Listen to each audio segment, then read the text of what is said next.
Dan sejumlah media mengabadikan momen ini.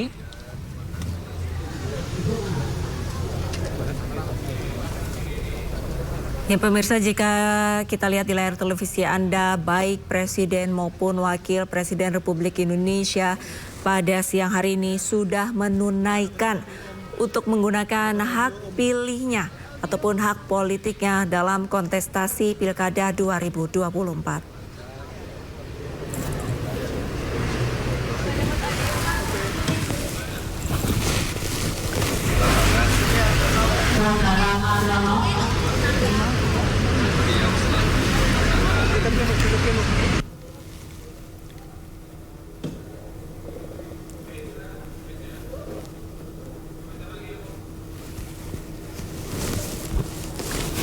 Ya pemirsa, Gibran Rakabuming Raka sudah menunaikan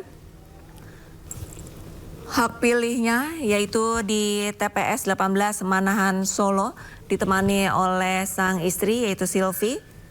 Dan jika kita lihat di layar televisi Anda sebelah kanan, pada pagi tadi Presiden Prabowo Subianto juga sudah menunaikan hak pilihnya di TPS 08 Hambalang, Bogor, Jawa Barat, pemirsa. Proses memantau di mana Mas? Memantau di mana? Saya tidak memantau ya. Coblos, rampung, pulang Jakarta. Ya, Gibran apa mampir ke Karangannya Mas Gibran? Apa mampir ke Karangannya? Jauh. Betul ya? Apa Mas?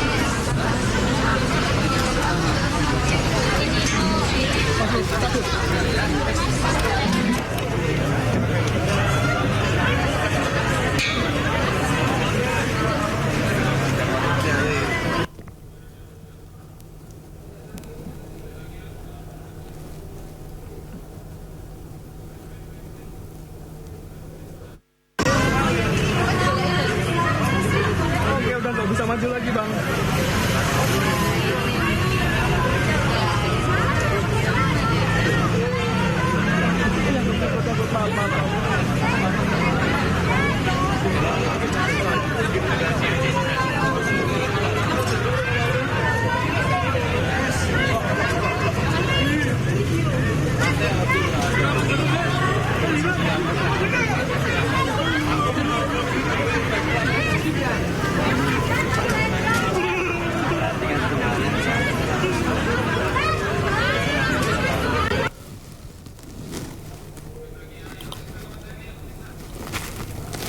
Ya pemirsa, beberapa saat lalu sama-sama tadi kita melihat Gibran Rakabuming Raka menyampaikan komentarnya pasca mencoblos di TPS 18 Manahan Solo yang ditemani oleh sang istri yaitu Silvi.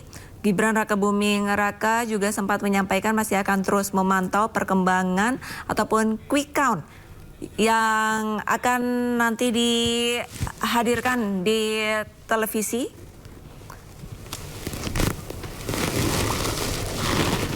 Dari sebelah layar, baik pemirsa, kondisi kita beralih ke Jakarta. Ya, ini adalah Dharma Pongrekun yang tengah memberikan statement kepada rekan-rekan media. Gimana Pak? Waduh, itu anugerah yang terbesar karena apa? Kami, kita semua mendapatkan kesempatan untuk merebut kedaulatan yang tadi saya sebut sudah dirampok selama berpuluh-puluh tahun. Sejak tahun 1965, ya, kemerdekaan atau kedaulatan yang menjadi teori bahwa kedaulatan ada di tangan rakyat. Itu teori, ya. Dan herannya sampai sekarang masih dipakai-pakai. Tapi itulah cuman omon-omon kata Pak Prabowo. Salam hormat buat Pak Prabowo. Ya? Target suara hari ini. Saya nggak ada target, Pak. Karena sekali lagi, apapun yang terjadi itu adalah skenario Tuhan. Ya, seringkali kita mereka-reka yang kita inginkan. Tapi satu, membuat kita nggak ikhlas kalau kita tidak serahkan bahwa semua yang terjadi dalam hidup kita adalah rencana atau destiny yang Tuhan sudah berikan kepada kita. Terima kasih. Dukung Pak, nyoblos Pak. Ya, terima kasih. Ya. Dari sini balik ya Pak? Iya. Boleh Pak, habis nyoblos. Ya, pasti.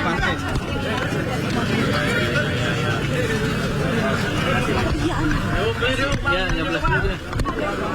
Makasih ya, Mbak. Oh ini, oh taruh sini.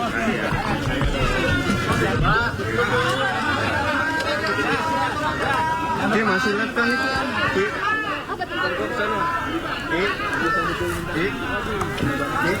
Gue cabut dulu ya, gue ngambil stok-stok Dharma Pong ya, bentar gue cabut dulu.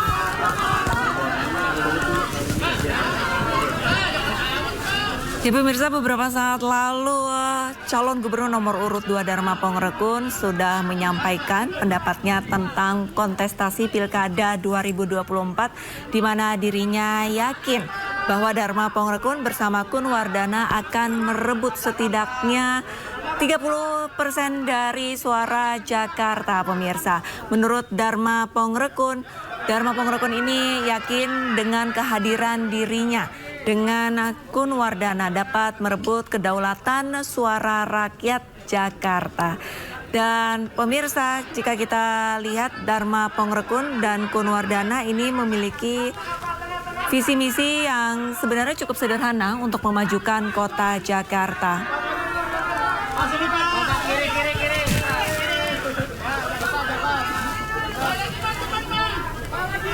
Ya pemirsa, ini adalah visual tadi beberapa saat lalu pemirsa di mana Dharma Pongrekun, calon gubernur nomor urut 2 pemirsa, melakukan pencoblosan di tempat pemungutan suara 31 di kawasan Lebak Bulus, Cilandak, Jakarta Selatan pemirsa. Bahwa kali ini Dharma Pongrekun telah menggunakan hak suaranya pemirsa. Telah sebelumnya tadi Kun Wardana juga telah mengambil hak suaranya pemirsa dalam pemilihan pada pagi hari ini. Dan ia pun Dharma Pongrekun tidak menargetkan berapa suara yang didapatkan untuk pagi hari ini pemirsa. Dan dia mengikhlaskan segalanya bahwa apa yang telah terjadi di pemilihan pilkada serentak yang ia lakukan bersama dengan rekannya Kun Wardani adalah kehendak dari Tuhan dan skenario dari Tuhan pemirsa. Dan kami akan menantikan seperti apakah hasil pemilihan suara yang diraih oleh Dharma Pongrekun dan juga Kun Wardana, mengingat ada 2 paslon lainnya pemirsa. Yang pertama juga ada Ridwan Kamil dan juga Suswono di calon gubernur nomor urut 1. Kemudian disusul dengan juga Dharma Pongrekun dan Kun Wardana di nomor urut 2 dan Pramono Anung dan juga Rano Karno di nomor urut 3 pemirsa. Telah berlangsung pada pagi hari ini.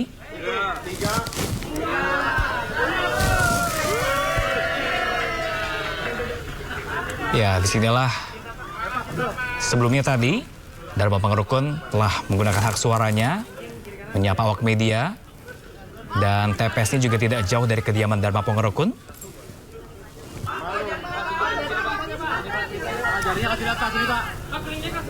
Dan menurut informasi yang kami dapatkan pemirsa bahwa pantauan dari TPS tempat Dharma Pongrekun ini didirikannya pemirsa berada di pekarangan sebuah rumah seorang ustadz pemirsa, dan nuansa merah putih juga nampak terlihat di sana diterapkan di TPS tersebut untuk menyambut Dharma Pongrekun di kediamannya tinggal.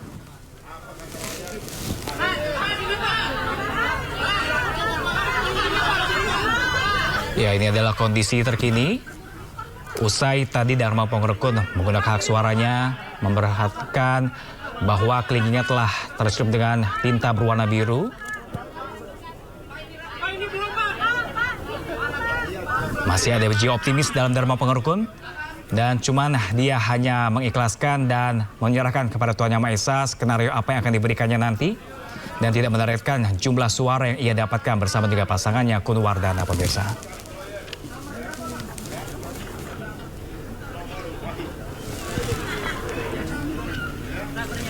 Aman. Cek audio.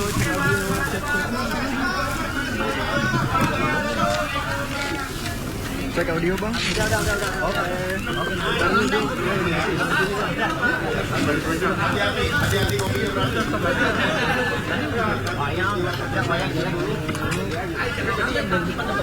Bang, di sini Bang.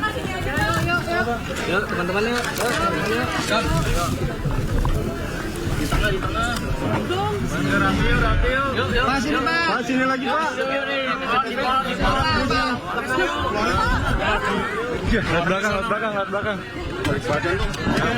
Sudah juga tadi bertukur sapa dengan awak media, memberikan pernyataannya usai menggunakan hak suara. Kami masih menanti seperti apakah nantinya akan ada Kita dengarkan langsung seperti apa pernyataan dari Dharma Pangurukun pemirsa. Dan di layar sebelah paling kiri pemirsa ini adalah visual Ridwan Kamil menemani Ketua Umum Partai Golkar Sini Pak, untuk memberikan hak suaranya di DKI Jakarta, mengingat Ridwan Kamil bukanlah berKTP Jakarta, melainkan berKTP di Bandung, Jawa Barat pemirsa. Hanya ia harus menemani Bahlil Lahadalia selaku kader dari Partai Golkar. Dan saat ini diketahui Ridwan Kamil juga sudah berada di Bandung, Jawa Barat untuk segera menggunakan hak suaranya. Sementara di sebelah kanan pemirsa layar Anda. Enggak, jujur ya. Baik, kita dengarkan dulu bersama-sama pemirsa. Sejarah pertama kali saya pernah nyoblos dalam hidup saya. Iya, karena saya kan selama ini kan ASN. Saya kan di aparat pemerintah. Kan tidak boleh nyoblos. Waktu saya umur 17 tahun, saya sudah masuk Akabri. Jadi kami tidak punya kesempatan nyoblos. Nah, ini adalah pertama kali dalam hidup saya nyoblos, makanya agak on cara nyoblosnya. Ya, yang dulu selama ini suka hanya bertugas menjaga. Sekarang saya nyoblos di saat Tuhan memberikan kesempatan untuk saya ikut dalam perjuangan menyelamatkan rakyat. Gitu. Pengalaman pertama nyoblos sendiri gitu Pak? Banyak lagi.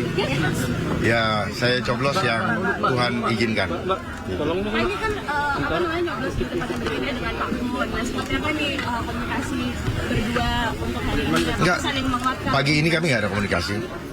Karena kami berpikir begini, berjalanlah seperti air mengalir. Jangan ngoyo, nanti cepat tua. Ya, saya selalu percaya diri bersama Tuhan. Saya tidak suka percaya kepada diri sendiri, tapi saya lebih suka percaya kepada Tuhan. Pak, ini kan daerah istilahnya kandangnya Bapak ya, Bapak tinggal di sini. Kayak ayam kali. Nah, terus tadi juga warga menyambut antusias. Nah, seperti apa nih Pak optimismenya Bapak, terutama dalam pendapatan suara Bapak? Ya, ini adalah wujud daripada bagaimana rakyat sudah mulai sadar bahwa apa yang kami perjuangkan itu menjadi kebutuhan dasar mereka. Rasa aman adalah kebutuhan dasar manusia. Percuma maju, percuma menyala kalau tidak ada keamanan. Hidup kita, suatu lingkungan yang layak, lingkungan kota yang layak itu yang pertama harus ada syarat aman. Yang kedua sehat. Yang ketiga makmur. Yang keempat harmoni. Yang kelima selalu aman, selalu layak. Itu. Ya, itu yang penting. Jadi kalau rakyat Indonesia mau untuk hidupnya sejahtera dan aman, mari kita bergabung. Bukan kepada saya, rakyat hanya satu, kompak. Walaupun sekarang masih terbelah-belah, semoga jiwa-jiwa pragmatis segera ditinggalkan. Jangan lagi kita budayakan hanya menjadi pengemis, menunggu pemberian orang. Terlebih mulia makan dari hasil tangan sendiri daripada tangan di bawah. Terlebih mulia tangan di atas daripada tangan di bawah. Pak, dan berarti hari ini nggak ada kumpul sama Pak Mun ya? Nantilah setelah jam 12 ke atas ya. Pak, ada yang mau disampaikan terkait apapun hasil dari Pilkada Jakarta hari ini? Ya, kepada seluruh warga Jakarta, apapun hasilnya yang diumumkan nanti, biarkanlah Tuhan yang menentukannya. Tidak perlu kecewa bagi yang tidak masuk putaran berikutnya, termasuk kami. Tetapi biarlah rencana Tuhan yang terjadi. Karena apa? Karena ini semua menjadi pembelajaran buat kita. Munculnya 03 setelah putusan MK itu adalah skenario Tuhan, di mana rakyat disuguhkan segala hal yang selama ini ditutup-tutupi, dan akhirnya mereka saling membongkar, dan itu adalah anugerah. Dan buat saya itu adalah pertolongan Tuhan.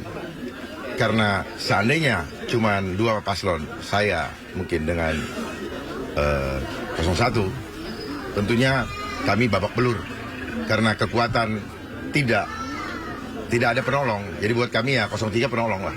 Penolong dalam arti lah skenario Tuhan ya. Kalau tidak, waduh babak belur. Bagikan Firaun dengan Musa. Karena ini sistemnya. Mereka kuasain berapa partai itu? 14 atau? Nah, ini kalau misalnya agak mundur ke belakang Pak, tahun 2017 itu kan tensi pilkada Jakarta agak meninggi, agak memanas ya Pak ya. Nah, apakah di tahun ini tensinya serupa atau sudah Dingin. damai, Ya, damai. Karena gini, banyak artinya menunjukkan indikator bahwa rakyat sudah mulai cerdas. Buat apa ribut-ribut?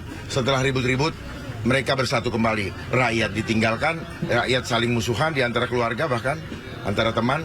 Terus mereka bergandengan tangan, berpeluk-pelukan, tertawa di belakang layar, dan akhirnya mereka jalan-jalan bareng-bareng ke luar negeri, ya, menikmati kehidupan mewah. Sadarlah rakyat, ya, jangan hanya mendukung, tapi tidak ada impactnya bagi masa depan keluarga kita. Oke, Pak, tadi Bapak sempat komentar juga ada dugaan money politik pemberian bansos. Saya tidak mengatakan komentar, justru saya banyak tahu dari wartawan. Oh, oke. Jadi ya silakan wartawan selidiki itu. Jangan cuma saya aja yang diselidiki. Tapi Bapak pernah melihat itu? Ya. Secara kasat mata ada pembagian yang berujung pada untuk Saya nggak terlalu, itu buat saya itu hanya menghabis-habiskan energi. Untuk apa mencari hal-hal seperti itu? Saya lebih baik fokus kepada apa yang harus saya lakukan, bukan kepada mencari tahu apa yang orang lakukan. Karena biarlah kita sudah sama-sama tahu kok, ya, di sistem kapitalis ini orang berebut untuk menjadi pemimpin daerah cenderung seperti perebutan proyek tender, sehingga ini adalah perebutan proyek tender untuk mengelola pekerjaan di Jakarta. Ujung-ujungnya apa? Angka. Itu yang diuber. Kalau nggak bakal ribut lah. Di mana-mana keributan atas dan bawah. Ya, saudara, itu ujung-ujungnya apa? Bukan ujung-ujungnya, akar masalahnya apa? Uang. Ya, makanya lihat program saya. Tidak pernah saya menawarkan, mau saya kasih ini, mau saya kasih enggak.